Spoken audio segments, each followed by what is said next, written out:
falar um pouco agora sobre a curva ROC.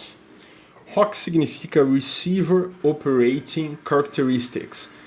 Ela é baseada também naquela matriz de confusão que nós já vimos no vídeo passado, né? Onde eu tenho algo mais ou menos assim, né? Problema binário novamente. Eu tenho o que é esperado e o que o meu classificador obteve, o que é obtido, né? Deixa eu anotar aqui para vocês. E aí eu tenho exemplos positivos e negativos obtidos pelo meu classificador.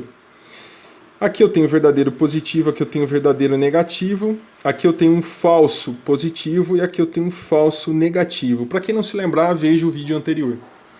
Existe uma medida chamada de taxa de alarmes falsos ou taxa de falsos positivos. O que é a taxa de falso positivo? É FP dividido por FP mais VN, mais verdadeiro negativo. Então, ó, FP dividido por FP mais VN, que tem uma relação, reparem, com essa linha aqui da minha matriz. Tudo bem? E existe uma outra taxa que se chama taxa de verdadeiro positivo. A taxa do verdadeiro positivo é VP sobre VP mais FN.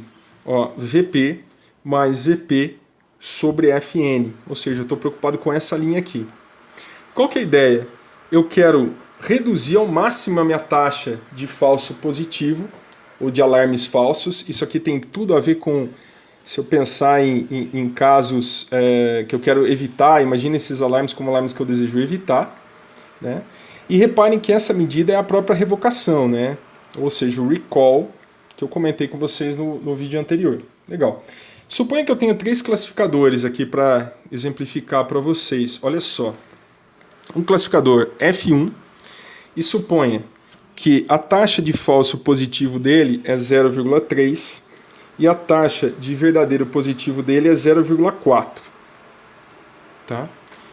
E isso para F1. Suponha que para F2 eu tenho um cenário onde eu tenho a taxa de falso positivo igual a 0,5 e a taxa de verdadeiro positivo igual a 0,7.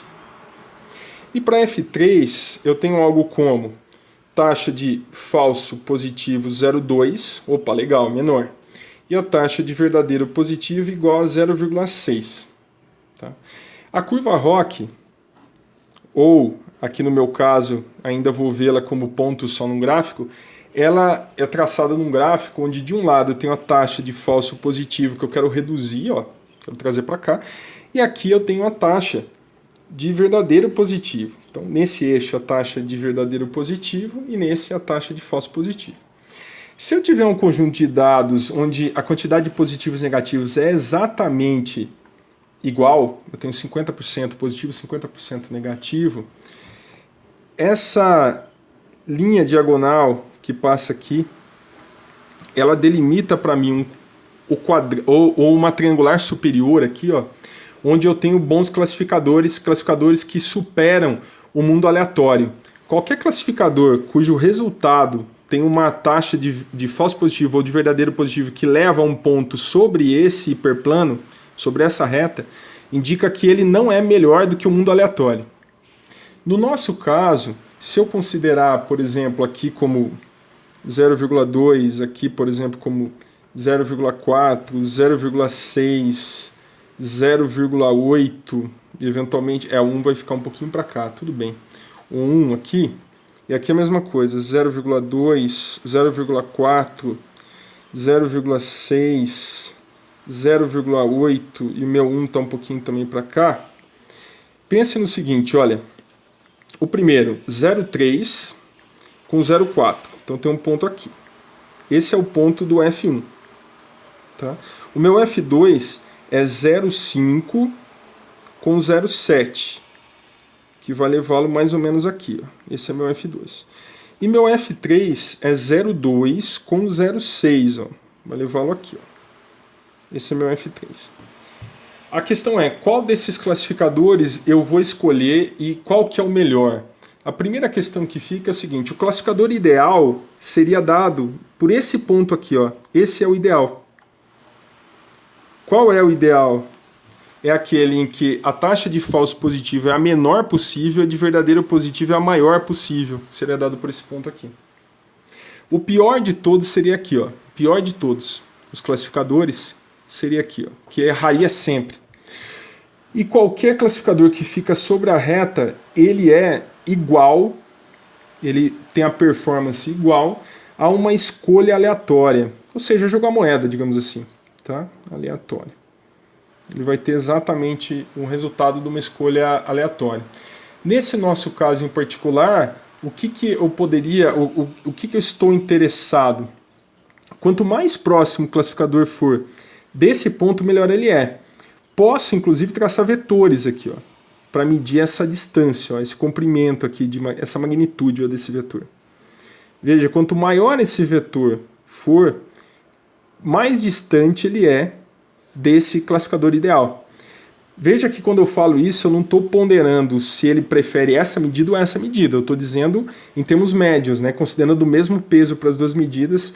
Quanto mais curto for esse vetor, melhor ele é. Então, nesse caso, eu poderia considerar o F3 como melhor, porque ele tem um falso positivo menor com um verdadeiro positivo associado razoável. Não tão bom quanto o do F2, mas o F2 tem performance pior em termos de falso positivo. Esse é um dos critérios também muito usado na literatura, pessoal, para fazer o estudo de classificadores. É muito comum na literatura o pessoal fazer também o seguinte, olha, lembrando aí do cenário de classificação de documentos.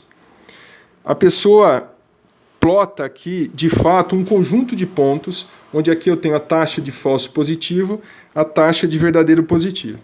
Aí a pessoa testa um determinado classificador, verificando, por exemplo, imagina que é um problema de recuperação de documentos, imagina que eu estou procurando documentos num buscador qualquer, pode ser Google, pode ser Yahoo, qualquer sistema. E aí eu meço essa taxa de falso positivo e de verdadeiro positivo em função do que foi retornado para mim por exemplo, nos 10 primeiros documentos retornados, quanto disso me dá de falso positivo, quanto isso me dá de verdadeiro positivo, de taxas, desculpa, de falso e de verdadeiro. Depois eu pego os 20 primeiros documentos, os 30 primeiros documentos, os 40 primeiros documentos, os 50 primeiros documentos. Cada resultado desse vai me dar um ponto nesse gráfico, vai me dar alguma coisa mais ou menos assim, ó. Cada ponto desse, ele seria para mim uma medida dessas. Tá? Uma medida, eu começo a ter falsos positivos maiores quando eu começo a pegar muitos e muitos documentos eventualmente, até porque eu estou recuperando muita coisa que não tem nada a ver, então começa a aumentar essa quantidade de falso positivo, por exemplo. Tá? Obviamente o verdadeiro positivo aumenta também porque eu estou recuperando muita coisa. Isso é um exemplo, tá, de uma situação muito, muito clássica. É muito comum na literatura as pessoas traçarem isso daqui na forma de uma curva. Aí o nome curva Rock. Tá? E aí, quanto mais essa curva tende a ter esse comportamento, ó, melhor é. Ó. Essa curva seria uma curva muito próxima de uma curva ideal, porque ela acompanha um verdadeiro positivo que sobe muito rápido com um falso positivo que é muito perto aqui do mínimo, né, muito pequenininho, seria ideal.